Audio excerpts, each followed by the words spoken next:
setelah menyatakan ketauhidannya. Jadi Allahu la ilaha illa huwal hayyul qayyum itu ketauhidan Allah. Jadi Allah itu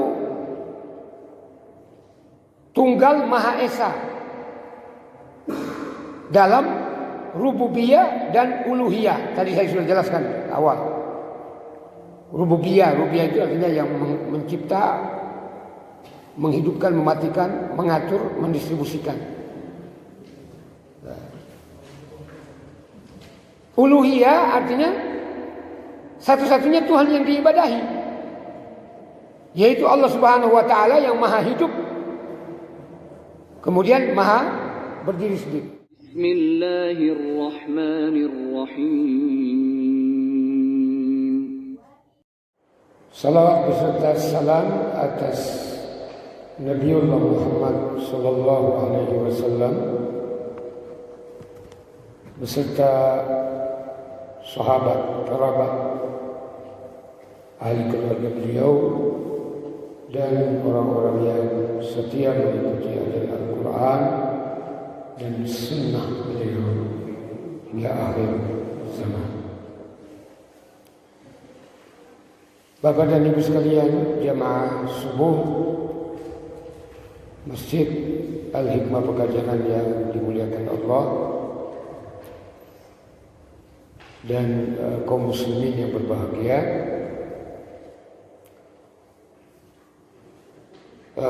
Kali ini kita mulai membahas surah Ali Imran ayat pertama sampai ke-6.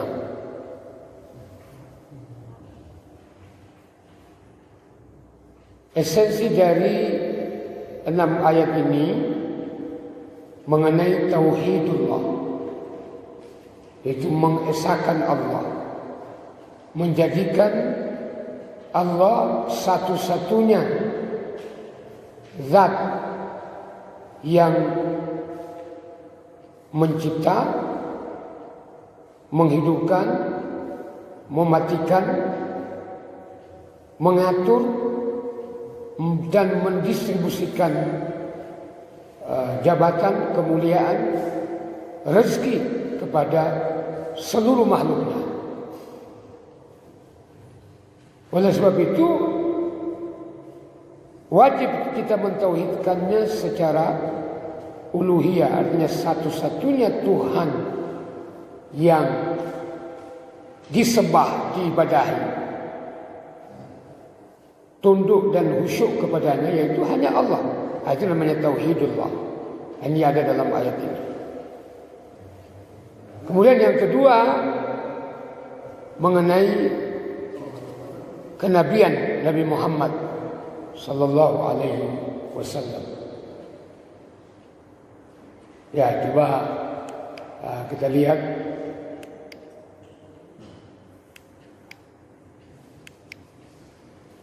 Allah Subhanahu wa taala berfirman, A'udzu billahi minasy syaithanir rajim. Alif Lam Mim. Alif Lam Mim. Tidak ada yang bisa mengartikan. Allahu la ilaha illa huwal hayyul qayyum. Allah itu tidak ada Tuhan melainkan Dia. Jadi Allah tidak ada Tuhan melainkan Dia. Al-Hayyu yang maha hidup kekal, Al-Qayyum lagi senantiasa berdiri sendiri. Tidak ada yang mengatur. Allah yang mengerjakan, melakukan, bertindak, mengatur seluruh makhluknya. Itu yang dimaksud. Ini kita tidak terlalu berlama-lama membahas. Alif Lam Mim sudah kita jelaskan dulu ketika awal surat Al-Baqarah. bahwa alif lam mim itu adalah huruf-huruf hijaiyah yang dibaca terputus-putus. Alif lam mim. Nah, dalam ilmu tajwid namanya ini mad lazim mustaqal harfi. Harus dibaca 6 harakat. Alif lam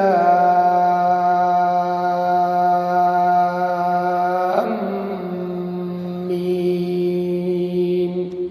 6 harakat itu. Lamnya itu 6 harakat. 6 harakat itu 6 ketuk. Alif lam. Jadi 6.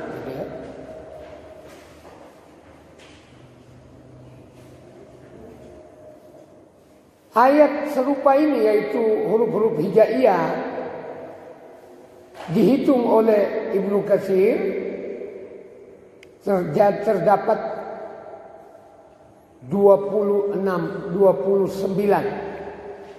surat. Ada 29 surat. Dimulai dari surat Al-Baqarah. Ya.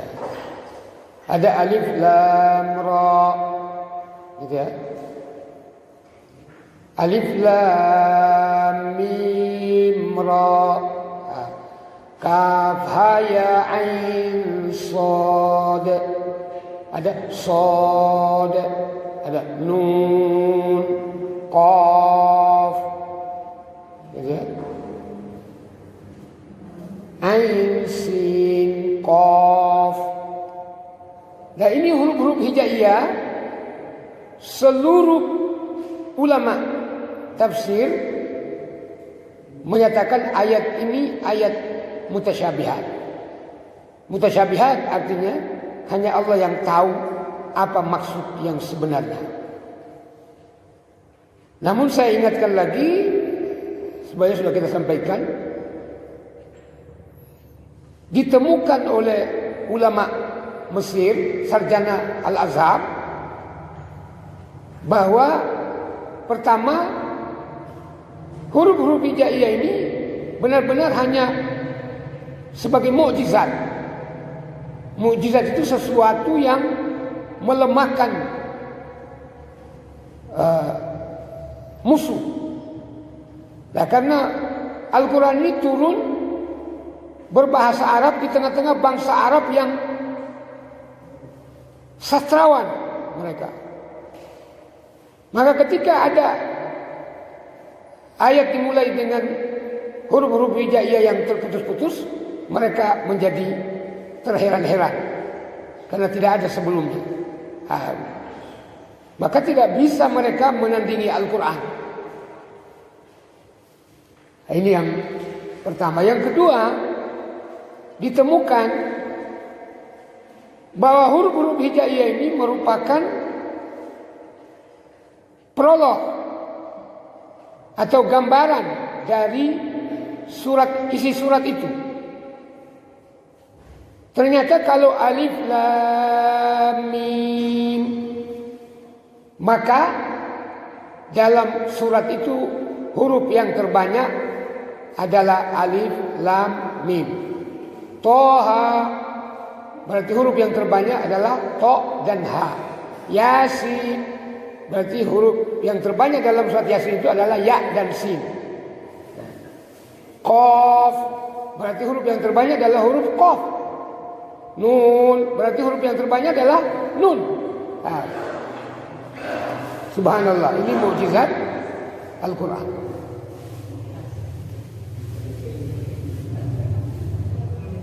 Jadi alif lam mim Allahu a'lamu bimuradi. Hanya Allah yang tahu maksud dan makna yang sesungguhnya.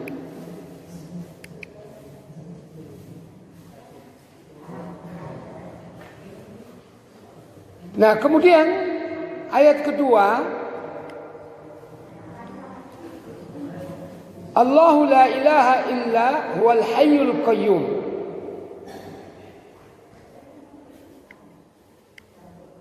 Ini terdapat dalam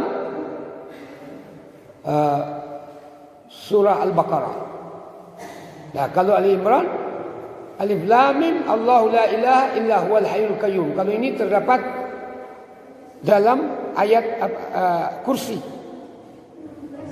Allahu la ilaha illa huwal hayyul qayyum, la ta'khudhuhu sinatu wa la naum.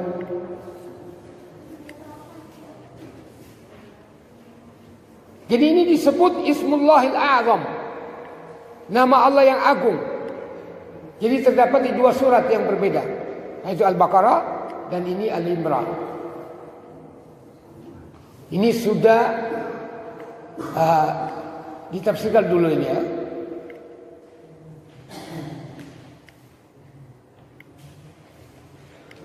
Ya, Allah itu tidak ada Tuhan kecuali Dia, Maha hidup dan Maha berdiri sendiri. Qiyamuhu bi nafsi. Salah satu sifat Allah yang wajib adalah qiyamuhu bi nafsi. Allah itu berdiri sendiri, tidak ada yang mengintervensi, tidak ada yang menolong, membantu dalam menciptakan apapun. Malaikat tidak bisa membantu Allah, ya, apalagi manusia. Nah, ayat ketiga, Allah berfirman setelah menyatakan ketauhidannya. Jadi Allahu la ilaha illa huwal hayyul qayyum, itu ketauhidan Allah. Jadi Allah itu tunggal Maha Esa dalam rububiyah dan uluhiyah. Tadi saya sudah jelaskan awal. Rububiyah itu artinya yang mencipta, menghidupkan, mematikan, mengatur, mendistribusikan. Uluhiyah artinya satu-satunya Tuhan yang diibadahi, yaitu Allah Subhanahu wa taala yang Maha hidup, kemudian Maha berdiri sendiri. Nah, ayat ketiga masih rububiyah ini tauhid rububiyah. Nazzala 'alaikal kitaba bil haqq. Dialah yang menurunkan kitab kepadamu dengan sebenarnya. Bil haqq. Jadi Allah yang menurunkan dengan memerintahkan Jibril membawa wahyu kepada Nabi Muhammad. Musaddiqan lima baina yadayhi. Al-Quran itu mendukung kebenaran kitab-kitab yang telah diturunkan sebelumnya.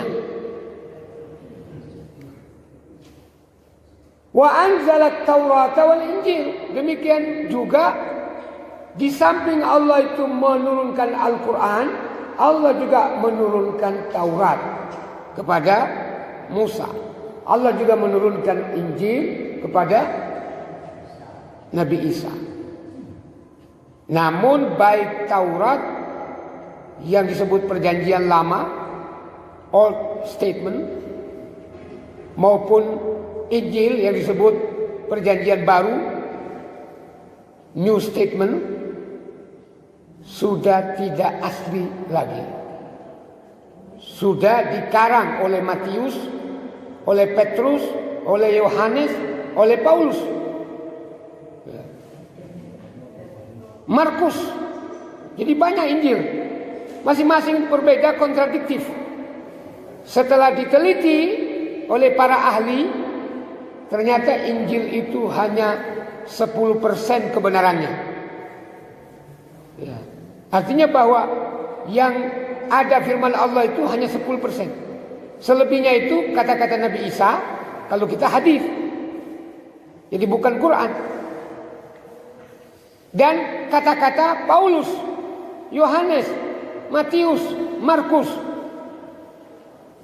Nah, sehingga dalam kitab Injil sekarang ini ada kata-kata porno di dalamnya. Ya. Kalau Al-Quran tidak ada kata porno. Coba kita lihat di sini.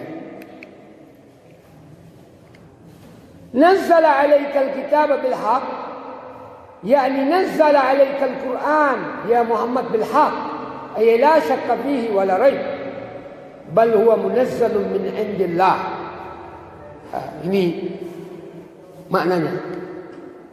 bahwa Allah Subhanahu wa taala lah yang menurunkan Al-Qur'an kepadamu wahai Muhammad dengan sebenarnya.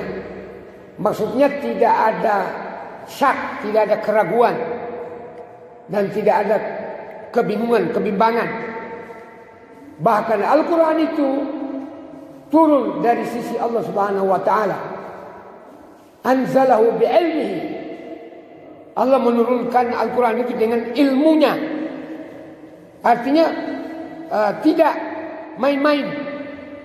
Penuh dengan pengetahuan Al-Quran itu. Tidak ada Al-Quran itu bertolak belakang, kontradiktif, berbeda antara satu dengan yang lain. Tidak ada. Kalau kita ada yang merasa berbeda, maka pemahaman kita yang belum nyampe di sana. Wal malaikatu yashhadun. Sementara malaikat bersaksi bahwa Allah menurunkan Al-Quran itu, yaitu Jibril alaihissalam yang membawanya. Jadi saksi Jibril. Wa kafa billahi syahida. Cukuplah Allah Subhanahu wa taala menjadi saksi. Jadi ini tadi. Nazzala 'alaikal kitaba bil haqqi, bahwa Allah yang menurunkan. Nah, kata nazzala di sini, anu bisa jelaskan sedikit ini. Kata nazzala itu dalam bahasa Arab namanya litaktsir.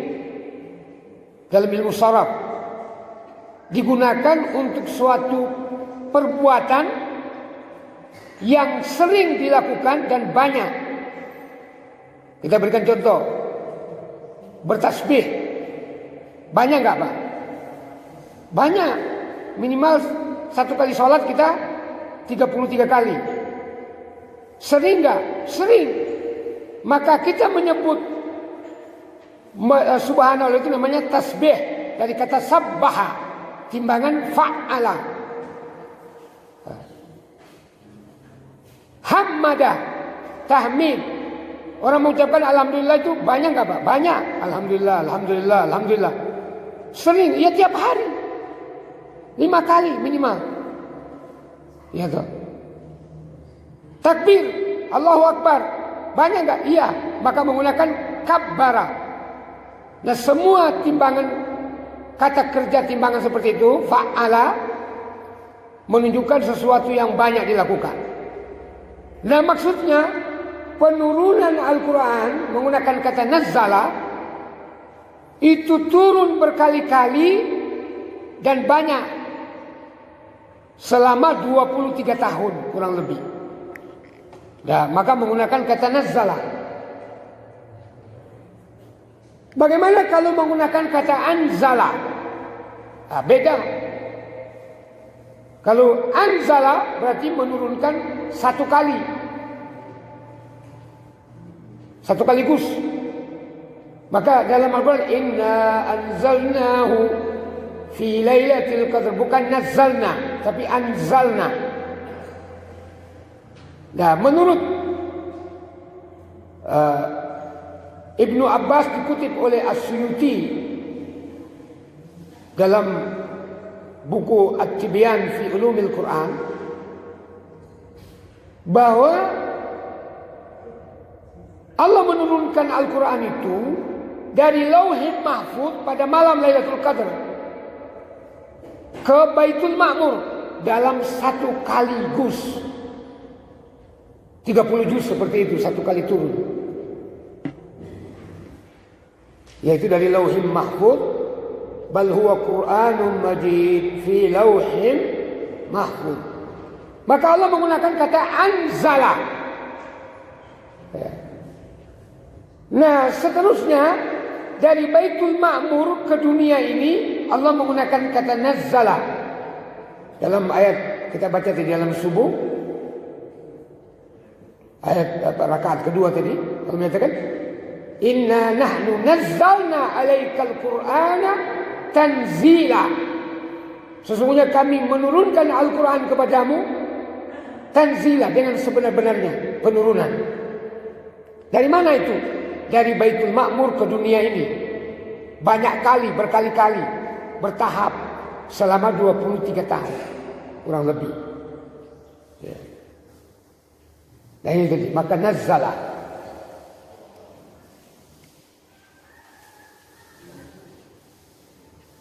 Nah sebelum Al-Quran sudah ada kitab-kitab yang lain yang disebut kitab samawat atau samawiyah, kitab samawiyah. Yaitu tadi yang disebut ada 3 selain Al-Quran, itu Taurat, Zabur, Injil. Yang lainnya apa? Kitab suhuf namanya. Ada suhuf Adam, ada suhuf Nuh, ada suhuf Ibrahim. Setiap nabi dan rasul ada suhuf. Suhuf itu ya lembaran-lembaran wahyu berisi syariat, akidah dan syariat.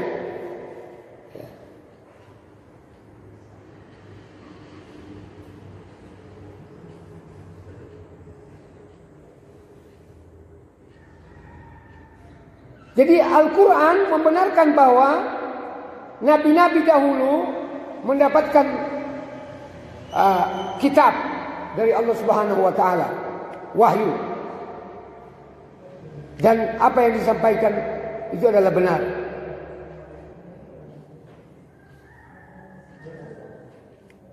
Maka Al-Quran ini tabiq itu artinya sesuai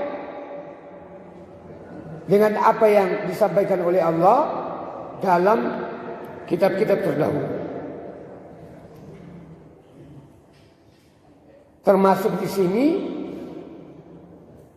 kabar gembira yang didapatkan oleh para nabi, mulai dari Nabi Adam sampai Nabi Isa, bahwa ada nabi yang terakhir, yaitu Muhammad sallallahu alaihi wasallam. Sudah diberitahukan itu dalam kitab-kitab mereka. Maka dalam Taurat Nabi Muhammad itu disebut Muhammadin. Ya, dalam Injil Ahmad. Cuma itu dihapus oleh orang-orang Yahudi dan Nasrani. Taurat masih ada di surat Kidung namanya, surat Kidung di Taurat. Kemudian Allah menurunkan Taurat di samping menurunkan Al-Quran. Sebelumnya Taurat kepada Musa bin Imran, Injil ya diturunkan kepada Isa bin Maryam alaihissalam. Injil ayat ketiga. Ayat keempat, Allah berfirman min qablu, yaitu sebelum Al-Quran Allah menurunkan kitab tadi, hudal linnas, petunjuk bagi manusia, wa anzalal furqan, dan Allah menurunkan Al-Furqan. Al-Furqan itu nama lain dari Al-Quran, tapi dalam hal ini Al-Furqan yaitu sesuatu yang menjadi pembeda antara yang benar dan yang salah, antara kebaikan dan keburukan. Ya. Innal ladzina kafaru bi ayatillah, sesungguhnya mereka yang kafir terhadap ayat-ayat Allah, lahum adzabun syadid, bagi mereka azab yang amat berat.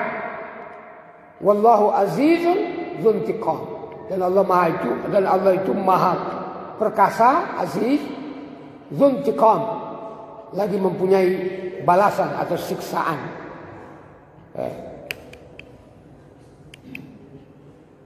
Coba kita lihat. Min qabli hadzal Quran, sebelum Allah menurunkan Al-Quran ini, Allah menurunkan kitab-kitab yang lain, termasuk tadi Taurat, Zabur, Injil. Semua kitab itu hudal linnas, menjadi petunjuk bagi manusia. Jadi bukan hanya Al-Quran, petunjuk itu. Ayat fi zamannya, petunjuk bagi manusia pada zamannya. Nah, sekarang ini bukan lagi zaman Taurat, bukan lagi zaman Zabur, Injil. Jadi Taurat, Zabur, Injil itu sudah daluarsa. Jadi kalau ada orang yang beragama kemudian berpegang kepada Taurat, Zabur, dan Injil, sudah daluarsa. Wes ora dipakai. Ya. Yang sekarang ini giliran Al-Quran. Itu yang maksudnya. Wa anzal al-Furqan, dan Allah menurunkan Al-Furqan. Apa itu Al-Furqan? Wa huwa al-fariqu bainal huda wad dhalal, yaitu pembeda antara petunjuk dan kesesatan, wal haqqi wal batil, di petunjuk pembeda antara benar dan kebatilan, wal ghayy wal rasyad, ya, kesesatan dan petunjuk, bimbingan, seperti disebutkan oleh Allah sebagai hujjah, sebagai argumen yang tidak terbantahkan, sebagai penjelas, sebagai dalil, ya, yang sangat jelas, terang benderang, pasti, tidak ada interpretasi. Maka Allah Subhanahu wa taala menyatakan bahwa Al-Furqan ini menjelaskan, menafsirkan, menetapkan, membimbing kepada Allah Subhanahu wa taala. Wa yunabbihu alaihi min dzalik. Ayat tadi. Nabbaha itu artinya mengingatkan, memperingati. Jadi Allah Subhanahu wa taala melalui para nabi, melalui kitab-kitab, suhuf-suhuf, mengingatkan kepada manusia bahwa ada Tuhan yang patut disembah, diibadahi, dan ada hari kiamat, hari pembalasan. Itu yang penting.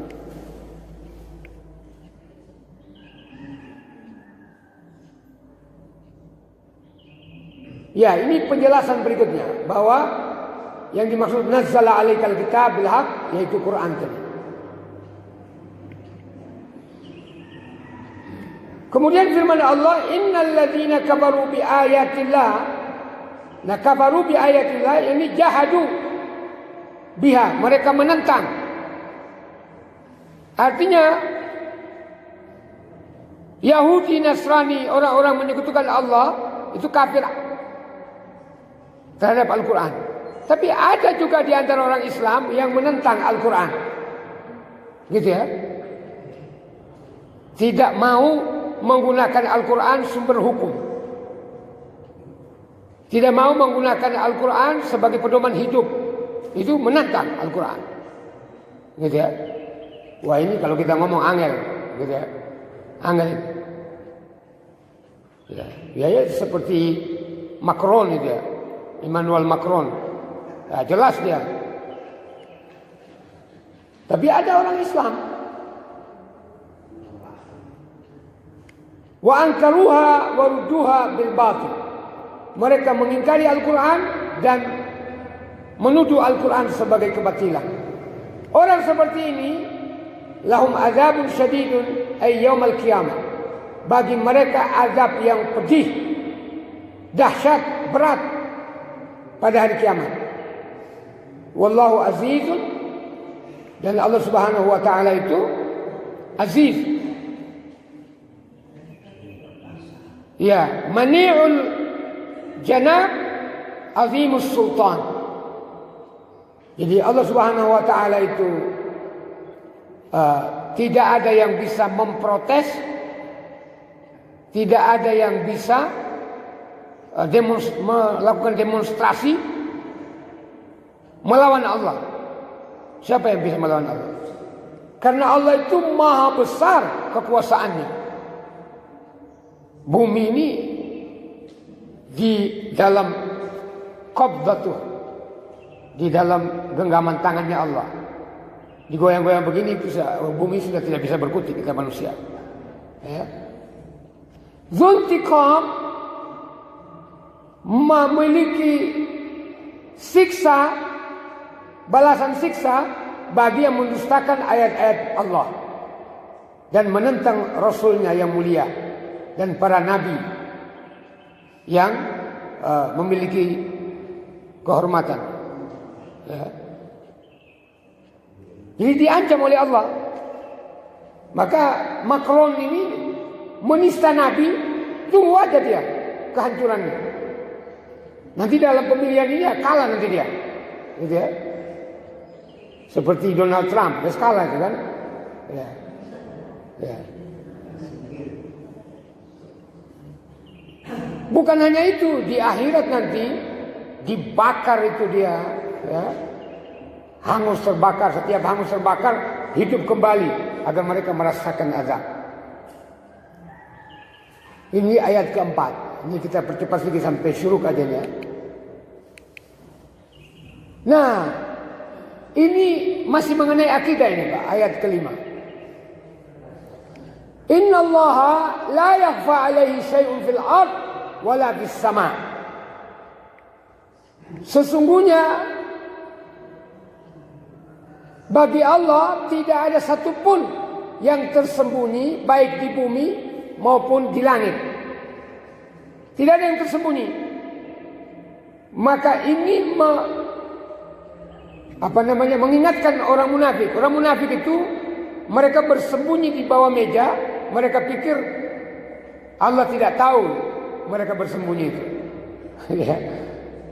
Semua benda-benda yang di langit maupun yang di bumi, sekecil kuman bakteri pun seperti virus corona ini, Allah tahu itu. Gitu ya.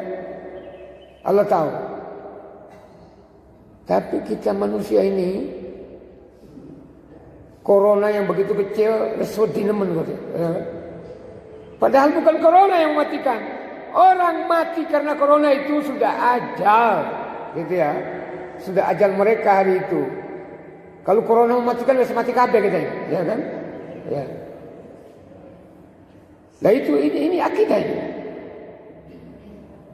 Jadi tidak usah takut corona itu. Artinya begini, bukan berarti kita tidak perlu ikhtiar. Kita perlu ikhtiar, pakai masker. Maka saya tetap bawa masker ini Pak. Nah, bawa masker saya.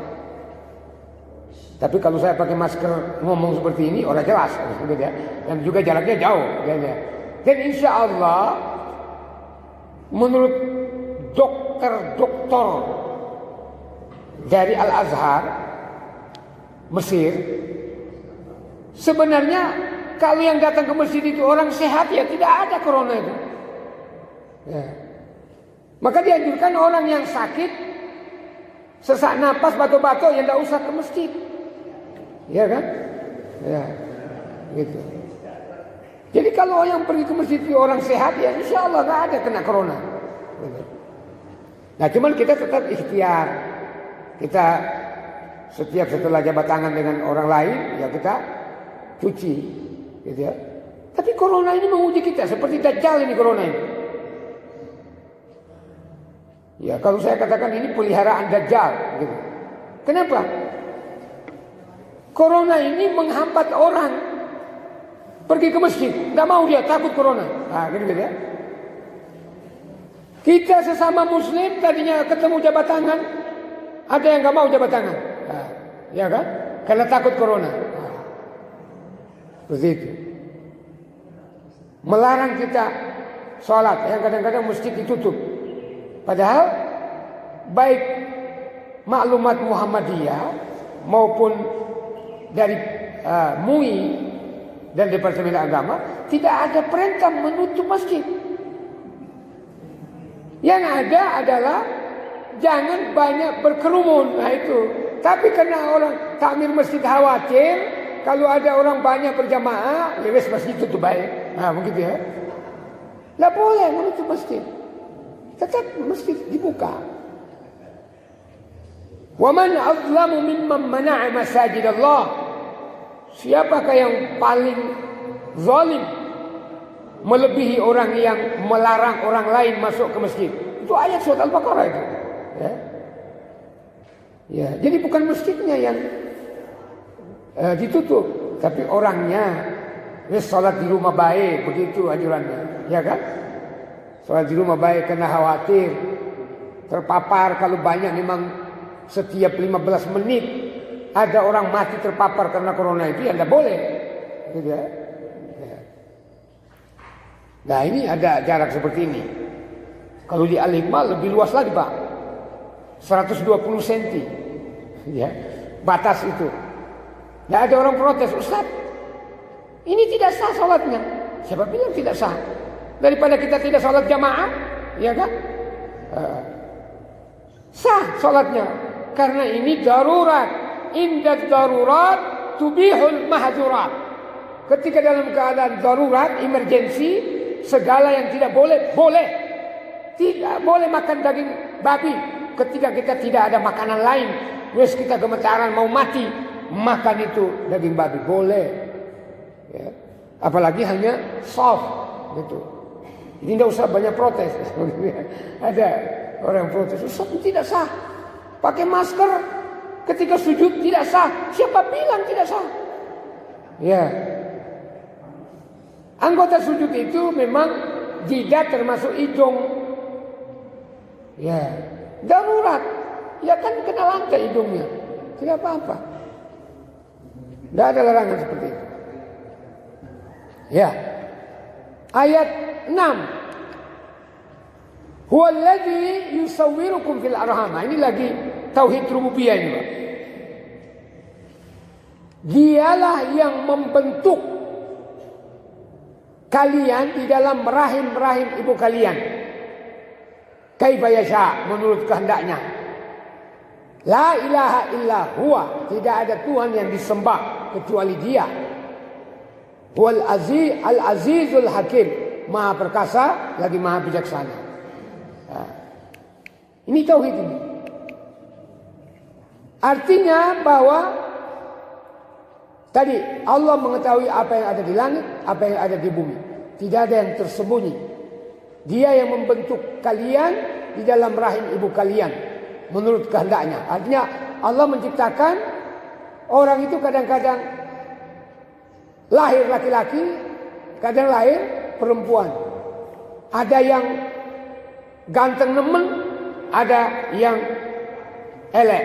Nah, gitu. Ada yang cantik nemen, ada yang sedang-sedang aja. Ya. Ada yang bahagia, ada yang susah. Jadi Allah menciptakan seperti itu. Tidak ada Tuhan kecuali Dia yang Maha perkasa lagi Maha bijaksana. Ya, artinya Dia yang mencipta, Dia yang berhak diibadahi semata-mata, tidak ada sekutu baginya. Dia yang Maha perkasa, tidak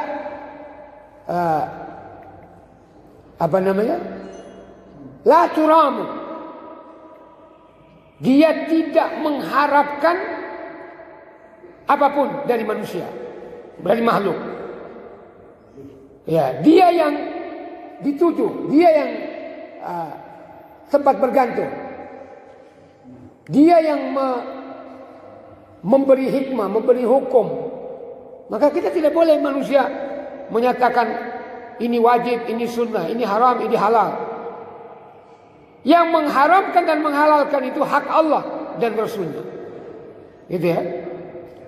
Tidak boleh kita mengharamkan tanpa ada dalil haram. Tidak boleh kita menghalalkan tanpa ada dalil halal. Gitu ya. Ini kadang-kadang orang bikin hukum. Golput haram. Kapan golput itu dalam Al-Quran haram? Ya kan boleh. Ya, mau golput atau memilih itu hak setiap individu. Ya. Ya. Saya disuruh pilih yang mana, nomor 1, nomor 2, Pak. Saya bilang orang ono sing genah. Ya. Mau 1, nomor 2. Nah itu yang di kota, yang di kabupaten saya nggak tahu. Ya.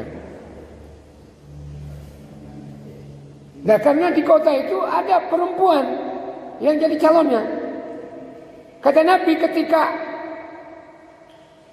Kisra Persia meninggal, tidak punya anak laki-laki, diganti oleh anak perempuannya.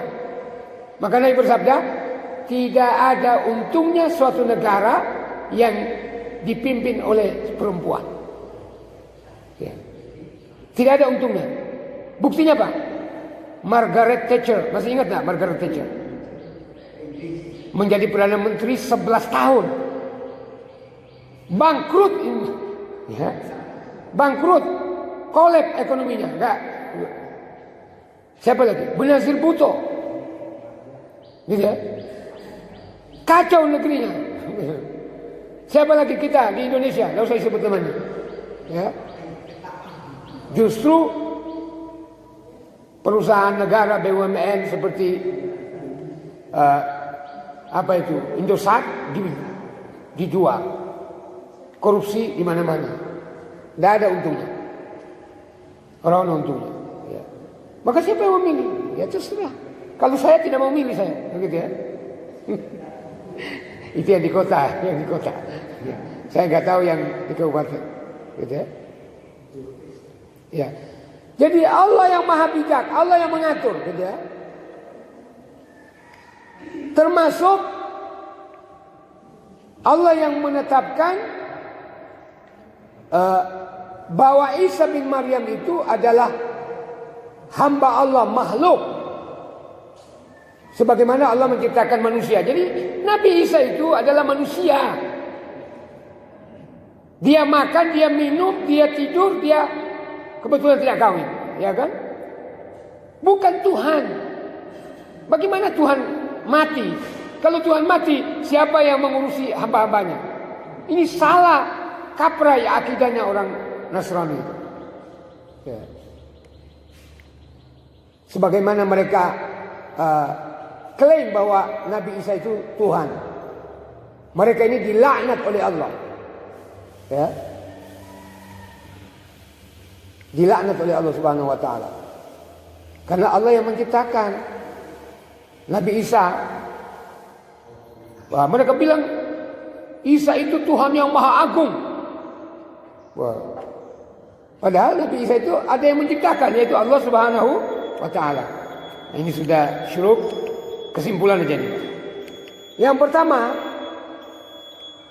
bahwa ayat ini menetapkan ketauhidan Allah dengan jelas, baik secara rububiyah maupun secara uluhiyah. Kemudian yang kedua, ayat ini menetapkan kenabian Nabi Muhammad karena beliau mendapatkan kitab, yaitu Al-Quran. Jadi semua yang mendapatkan kitab berarti dia Rasul, Nabi dan Rasul. Yang ketiga, Allah Subhanahu wa taala berdiri sendiri, tidak ada yang mengatur. Dialah yang mengatur hamba-hambanya. Dia yang menurunkan Al-Quran, dia menurunkan kitab-kitab sebelumnya, menurunkan Al-Furqan yang mengandung pembeda antara yang benar dan yang hak, dan dalam segala kehidupan. Yang keempat, ayat-ayat tadi membatalkan ketuhanan Isa Al-Masih. Karena Isa itu makhluk yang dibentuk oleh Allah dalam rahim ibunya. Dia lahir dari seorang ibu yang bernama Maryam. Ya, sama dengan manusia lain. Ya, Allah yang menghendaki dia seperti itu tanpa ayah, tapi dia bukanlah Tuhan. Hanya Allah Subhanahu wa taala lah Tuhan satu-satunya. Maka Allah tidak beranak, lam yalid wa lam yulad. Ya. Siapa yang menuduh, siapa yang mengklaim bahwa Allah itu punya anak, itu adalah tuduhan yang menyudutkan, menyakiti Allah. Karena Allah itu tidak punya anak. Wa qalu ittakhadallahu waladan subhanah. Mereka menyatakan bahwa Allah itu punya mengambil anak, maka maha suci Allah. Allah itu tidak memiliki anak. Karena sifat memiliki anak itu lemah. Kalau dia mati berarti nanti anaknya yang mewarisi. Kalau Allah itu punya istri, istrinya bisa mengintervensi suaminya. Jadi Allah maka sebagai penutup dalam surat Al-Jin, para jin menyatakan, Ta'ala jaddu Rabbina, maha tinggi kemuliaan Tuhan kami. Mattakhadha sahibatan wala walada. Allah itu tidak mengambil perempuan sebagai istri dan tidak mengangkat seorang anak. Ya, maksudnya memiliki turunan anak, enggak. Allah badi'us samawati wal ardi, bahwa dialah yang mencipta, bukan memiliki anak. Jadi Allah itu berdiri sendiri. Ya, ini yang kita dapat sampaikan. Lebih dan kurangnya mohon maaf, karena waktunya sampai syuruk. Berarti tidak ada pertanyaan. Saya lupa tadi ini. Harusnya dipercepat sedikit hingga ada pertanyaan. Karena Alhamdulillahi Rabbil Alamin.